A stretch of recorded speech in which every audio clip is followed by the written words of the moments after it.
میں آپ کے ساتھ شیئر کرتا ہوں کہ کچھ ایسی جو کہ نیوز آ رہی ہیں پاکستان سے کہ راجہ رنجیت سنگھ کا جو اسٹیچو ہے فار دا سیکنڈ ٹائم جو ہے اسے توڑا گیا ہے پاکستان میں.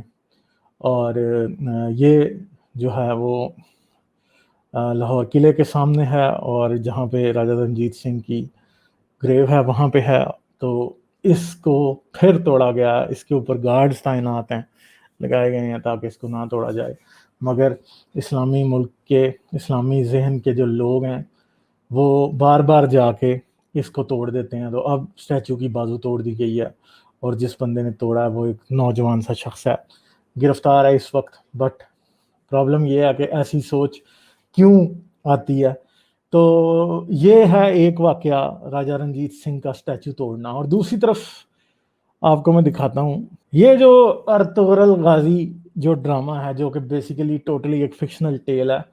اس کا جو ہیرو ہے وہ پاکستان آیا اور جی بڑا اس کا استقبال انہوں نے کیا، اور جی بڑا اس کو ہیرو بنا کے رکھا ہوا ہے. مطلب تو مسئلہ یہ ہے کہ مجھے سمجھ نہیں آتی کہ پاکستانی قوم جو ہے وہ اسلام کی وجہ سے کس حد تک ایک انفیریورٹی کمپلیکس کا شکار ہونے کے ساتھ ساتھ جو ہے وہ ایک آئیڈینٹی کرائسس کا بھی شکار ہے. کہ یہ سمجھ رہے ہیں کہ یہ ترک جو ہے یہ ان کا ہیرو ہے، مگر راجہ رنجیت سنگھ جیسا وہ شخص جس نے افغان حملہ آوروں کے مقابلے میں کا مقابلہ کیا، ان کے راستے میں کھڑا رہا، اور اس نے پنجاب کی بلکہ آل اوور سب کانٹیننٹ کے لوگوں کو جو باہر سے لوگ حملے کر رہے تھے ان سے بچایا. دیکھیں کوئی بھی رولر ایسا نہیں ہوتا کہ جس کی ہر بات صحیح ہو اور ہر بات غلط ہو. بٹ یہ ہے کہ جی he was the son of the soil. خاص طور پہ مطلب ایک پنجابی نہیں آپ کہہ سکتے، صرف کے پی کے میں بھی آپ کو پتا ہے کہ ان کا اثر و رسوخ تھا. اور سکھ جو ہیں وہ صرف جو ہیں وہ پنجابی نہیں تھے، وہ پٹھان بھی تھے. اور بیسیکلی سکھ ریلیجن کی تو میں بات نہیں کرتا، بٹ بات یہ میں کرتا ہوں کہ وہ he was the son of the soil, اور اس کے اسٹیچو توڑے جا رہے ہیں. اور ادھر سے ایک ہیرو امپورٹ کیا جا رہا ہے جس کی فل سرپرستی عمران خان کی طرف سے کی جا رہی ہے. عمران خان صاحب سمجھتے ہیں کہ جی یہ جو ٹرکش ڈرامے ہیں یہ پاکستان کے لیے اچھے ہیں، مگر شرم کرنے کی بات ہے کہ یار تمہارے پاس اپنے پاس دکھانے کے لیے کچھ بھی نہیں ہے. اور صرف یہی نہیں ہے، یہ بندہ آیا ہے اور اس سے کسی نے پوچھا کہ جی تم کیا پاکستان کے کسی ڈرامے میں کام کرنا چاہو گے، اور اس نے آگے سے یہ کہا ہے کہ جی ضرور اگر سٹوری اچھی ہوگی تو میں کام کرنا چاہوں گا. تو ساتھ ہی کچھ لوگوں نے پاکستانی ڈراماز کے اوپر تنقید کرنی شروع کر دیا. حالانکہ میں ایک بات آپ سے دعوے سے کہتا ہوں کہ پاکستانی ڈرامہ جو ہے وہ بہت بہترین ہوتا.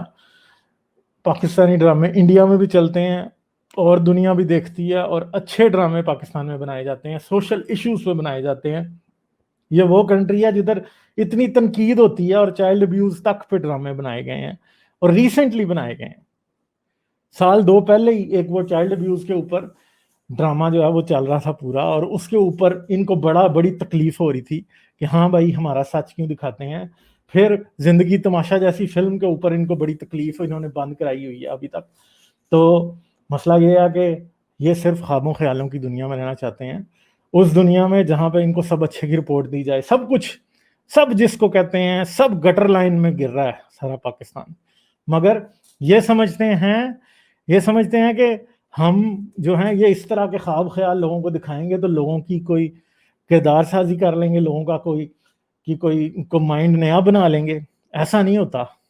مسئلہ یہ ہے کہ آپ اپنے مسئلوں سے آنکھیں چرا کے جب دوسروں کے مسئلے، بھائی ٹرکی والے اگر وہ دیکھ رہے ہیں اس طرح کی فکشن اگر وہ دیکھ رہے ہیں تو آپ کو اس طرح کی فکشن دیکھنے سے کوئی فائدہ نہیں ہے. پاکستان میں ڈرامہ ایک انڈسٹری کی حیثیت رکھتا ہے، اور یہ ٹرکش ڈرامے امپورٹ کر کے انہوں نے اس انڈسٹری میں بہت سے جو لوگ کام کرتے ہیں ان کے برے حالات کر دیے ہیں.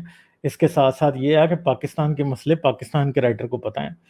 ایک طرف دیکھا جائے تو وہ خلیل الرحمان قمر جیسے لوگوں کو یہ سر پہ بٹھا لیتے ہیں، دوسری طرف ارطغرل غازی، یہ جو بھی سیکٹر کا نام ہے اس جیسے لوگوں کو سر پہ بٹھا لیتے ہیں. مگر تمہاری اصل آئیڈینٹی کیا ہے؟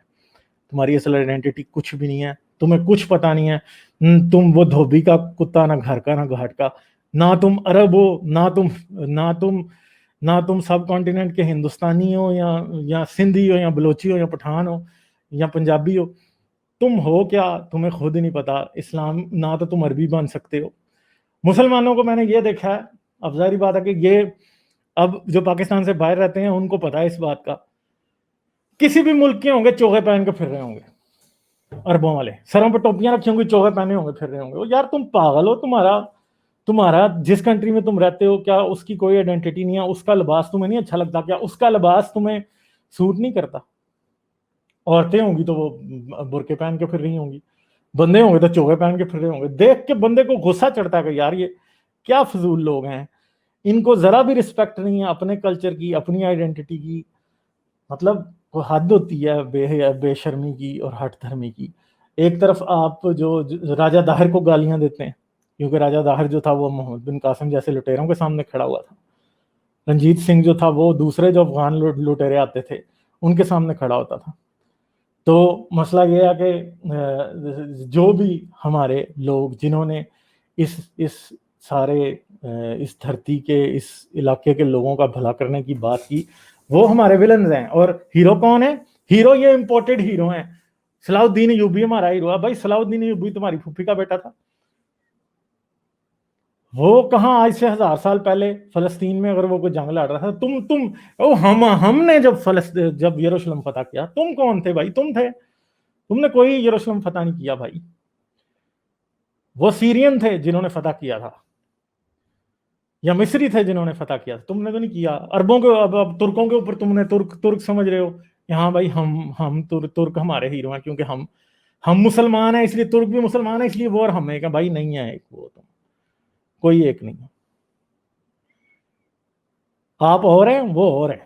جب بات آئے گی آپ کسی ترک کے ساتھ بیٹھیں گے تو تب آپ کو وہ جوتی چٹوائے گا، جب آپ سمجھیں گے کہ ہاں بھائی وہ تو مجھے مسلمان سمجھ کے بڑی عزت میری کرتا ہے۔ نہیں، وہ بندہ جس کو آپ نے بلایا اس کے لیے صرف وہ بزنس ہے، وہ آیا ادھر بڑے بڑے ایڈورٹائزنگ، بڑی بڑی کمپنیوں اور ایڈورٹائزمنٹ کے کانٹریکٹس کر کے چلا گیا، اور وہ بیٹھے گا ادھر ترکی میں، جائیں گے جناب جا کے اس کا ایڈ شوٹ کریں گے، یا پھر دبئی میں وہ آئے گا اور ایڈ شوٹ کر کے جائے گا، دوبارہ وہ آپ کے پاکستان پہ تھوکے گا نہیں۔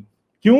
وہ ادھر ایک ایڈ بھی شوٹ کرنے نہیں آئے گا۔ وہ پاکستانی کمپنی ہوگی نا، فرض کرو کوئی ایسا پاکستانی کمپنی ہو یا کوئی پروڈکٹ ہو جس کے ساتھ وہ ادھر معاہدہ کر کے گیا، میں آپ کو آج دعوے سے کہتا ہوں وہ پاکستان میں ایڈ شوٹ کرنے نہیں آئے گا۔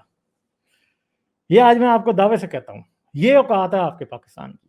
وہ ایڈ وہاں دبئی میں شوٹ کرے گا، وہ ایڈ وہاں ٹرکی میں شوٹ کرے گا، آپ کی تو یہ اوقات نہیں ہے کہ آپ اس کو یہاں بلا کے ایڈ شوٹ کروا لیں گے۔ دیٹ آئی کین، میں آپ کو لکھ کے دے سکتا ہوں، یہ اوقات ہے آپ کی، اصل میں آپ کی یہ اوقات ہے پاکستان کی۔ تو آپ سمجھتے ہیں کہ دنیا آپ کی عزت کرتی ہے، دنیا آپ پہ تھوکتی ہے۔ پاکستانی پاسپورٹ کی عزت کیا ہے دنیا میں؟ کچھ بھی نہیں۔ دنیا میں آپ کا رتبہ کیا؟ آپ نے کیا گیا صرف اور صرف ٹیررسٹ ایکسپورٹ کیا اور کچھ بھی نہیں کیا۔